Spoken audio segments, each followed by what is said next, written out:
আল্লাহ পাক এই সময়ের কসম করে বলছেন, হে মানুষ শোনো, ইন্নাল ইনসানা লাফি খুসর, সমস্ত মানুষই ক্ষতির মধ্যে আছে। এখানে আল্লাহ পাক একদম আমভাবে সবাইকে বলছেন, সবাই ক্ষতির মধ্যে আছে।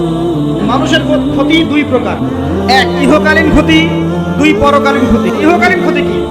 আল্লাহ পাক বলছেন জলে এবং স্থলে, মানে এই যে জমিনে, জলে এবং স্থলে যত বিপর্যয়, অরাজকতা, এই যে আপনারা দেখছেন ফাসাদ, ফিতনা যে ছড়িয়ে পড়ছে, এগুলো মানুষের হাতের কামাই। বনভূমি উজাড় করেছে কে? জিন না মানুষ?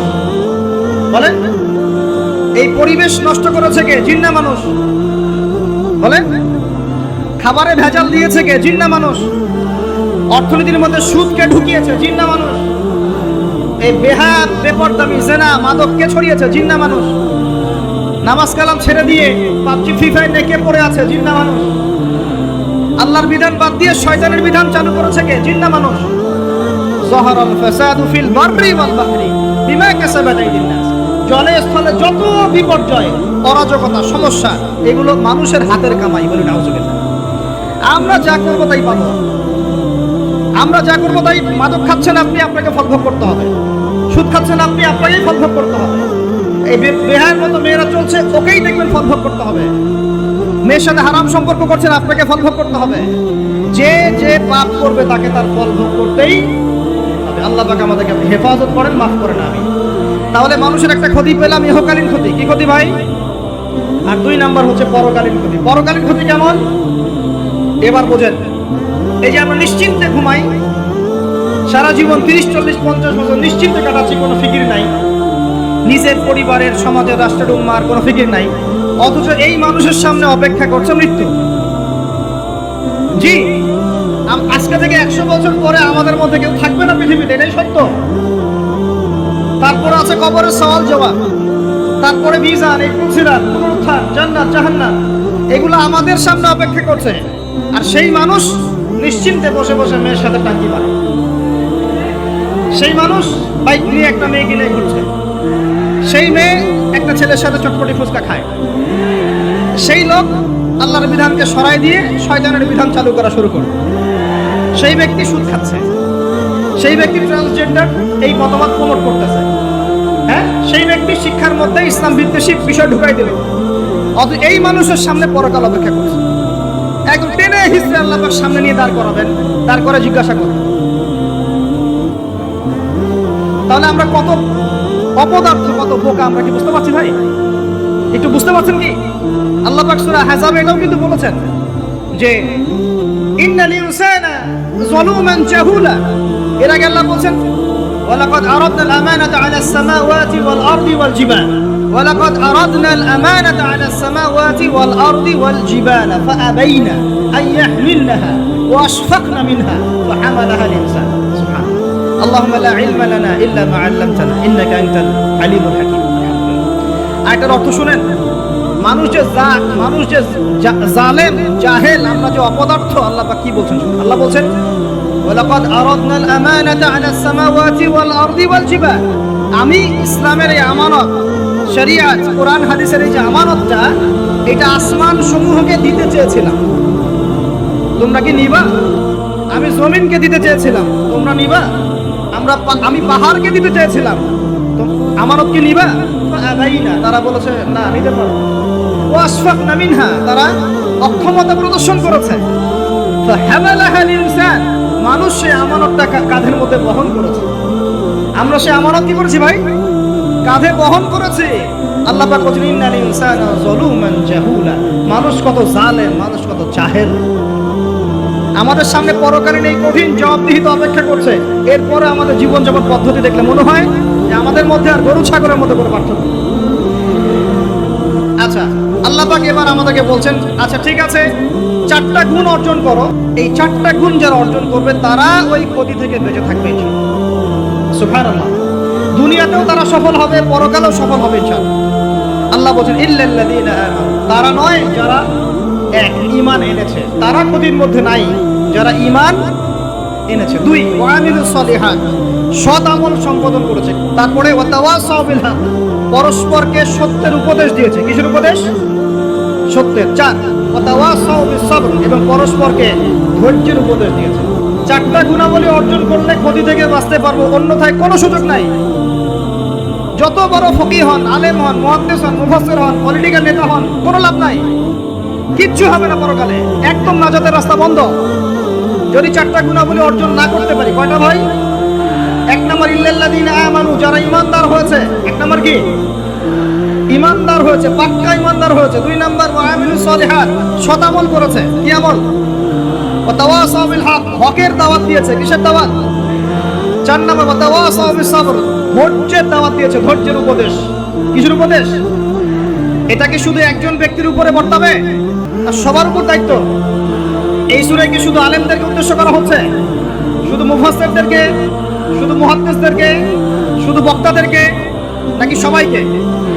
এই সবাই মিলে যখন এই চারটা গুণাবলী অর্জন করবেন, দেখবেন ইনশাআল্লাহ দুনিয়াতেও বিজয় আমাদের, পরকালে আমাদের ইনশাআল্লাহ।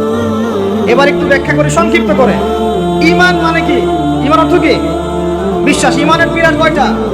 ঈমানের স্তম্ভ পিলার কয়টা? বলেন 6টা। কয়টা? আমার সাথে বলেন কয়টা? এক নম্বর আল্লাহ বিশ্বাস। কোথায় বিশ্বাস? এক আল্লাহ বিশ্বাস, আল্লাহ ছাড়া কোনো মাবুদ নাই। এবং আল্লাহর তাওহীদে বিশ্বাস, শিরক থেকে দূরে থাকা। দুই, আল্লাহ পাকের মালায়েকা ফেরেশতা মণ্ডলীতে বিশ্বাস। ফেরেশতায় বিশ্বাস করি তো ইনশাআল্লাহ? এই জায়গাটাতে ফেরেশতারা আছেন, বিশ্বাস করেন? আমাদের দু কাঁধে ফেরেশতা আছেন, বিশ্বাস করেন? আপনি যখন আয়াতুল কুরসি পড়ে ঘুমান, তখন একজন ফেরেশতা আপনাকে পাহারা দেন, বিশ্বাস করেন? সুবহানাল্লাহ, সুবহানাল্লাহ। এরকম অগণিত অসংখ্য ফেরেশতা আছে আল্লাহ পাকের। কতগুলা? এই আরশে আজিম, এই আমরা বলি আরশে আজিম, একটা জায়গা আছে সপ্তম আসমানের উপরে, তার নাম হলো বাইতুল মামুর। কি নাম? বাইতুল। ওটা হচ্ছে একটা ফেরেশতাদের তাওয়াফ করার জায়গা। আমরা যেমন কাবা ঘরে তাওয়াফ করি না? করি না? কারা কারা করেছেন হাত তোলেন। মাশাআল্লাহ, মাশাআল্লাহ। আল্লাহ পাক আরো বেশি করে তৌফিক দান করেন। আর যারা করে নাই তাদেরকেও তৌফিক দান করেন। আল্লাহ পাক সবাইকে হজ করার তৌফিক দান করেন। শোনেন, তো এই বাইতুল মামুরে যে ফেরেশতা একবার তাওয়াফ করে, কয়বার ভাই? সে আর কিয়ামত পর্যন্ত তাওয়াফের সুযোগ পাবে না। বলেন সুবহানাল্লাহি ওয়া বিহামদিহি, সুবহানাল্লাহিল আযীম। তাহলে আপনি কি বুঝতে পারলেন আল্লাহর ফেরেশতার সংখ্যা কত? যে একবার তাওয়াফ করেছে সে কিয়ামত পর্যন্ত আর সুযোগ পাবে না। চিন্তা করা যায়।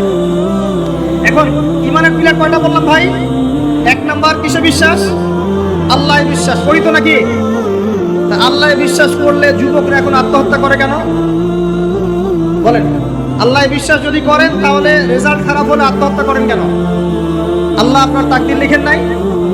আল্লাহয় বিশ্বাস করলে আপনি চাকরি পাচ্ছেন না, হতাশ কেন? আল্লাহ যদি বিশ্বাস করবেনই, তাহলে আপনি মেয়ের পিছনে জীবন নষ্ট করছেন কেন?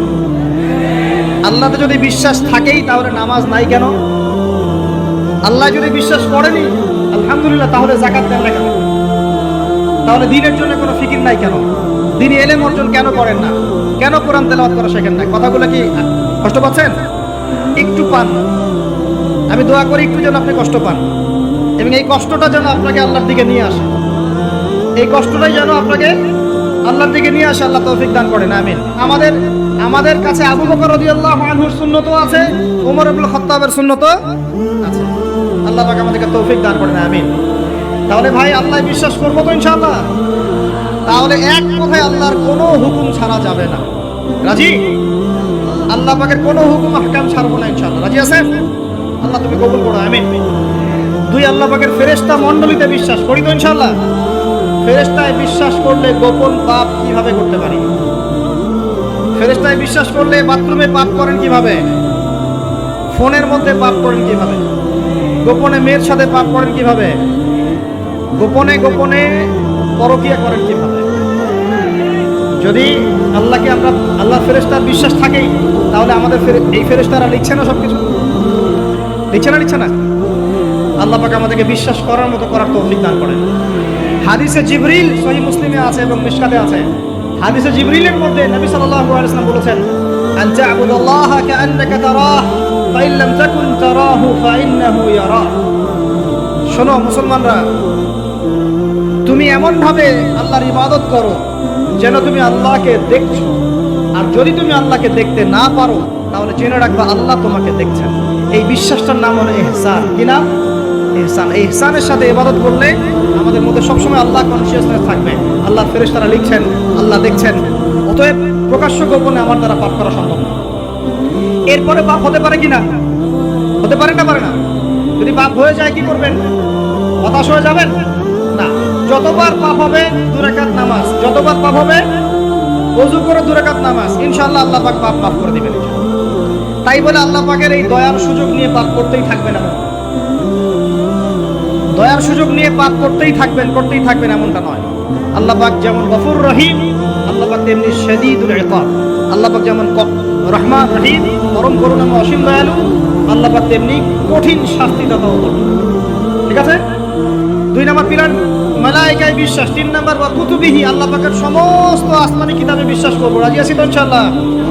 তাহলে কোরআন পড়া শিখবো তো ইনশাআল্লাহ। তেলাওয়াত, আরবি ভাষা, আরবি ব্যাকরণ, তাফসীর এতটুকু শিখতে হবে। আল্লাহ পাক তৌফিক দান করেন। ওয়া রুসুলিহি, আল্লাহ পাকের সমস্ত রাসূলে বিশ্বাস করব তো ইনশাআল্লাহ। আমরা কি শুধু নবী মুহাম্মদকে বিশ্বাস করি সাল্লাল্লাহু আলাইহি ওয়াসাল্লাম, না সমস্ত রাসূলকে বিশ্বাস করি? বলেন, কনসেপ্ট ক্লিয়ার করেন। আচ্ছা, আরেকটা কথা, আমাদের নবীজির পরে কি আরো নবী আসতে পারে? তো অনেক মানুষ যে বলছে যে গোলাম আহমেদ কাদিয়ানীও নবী, বাংলাদেশে যে এগুলোর সংখ্যা দিন দিন বাড়ছে, তো আমাদের কোনো ভূমিকা নাই কেন? আমাদের কি মনে হয় যে আল্লাহ পাক আমাদেরকে ধরবে না?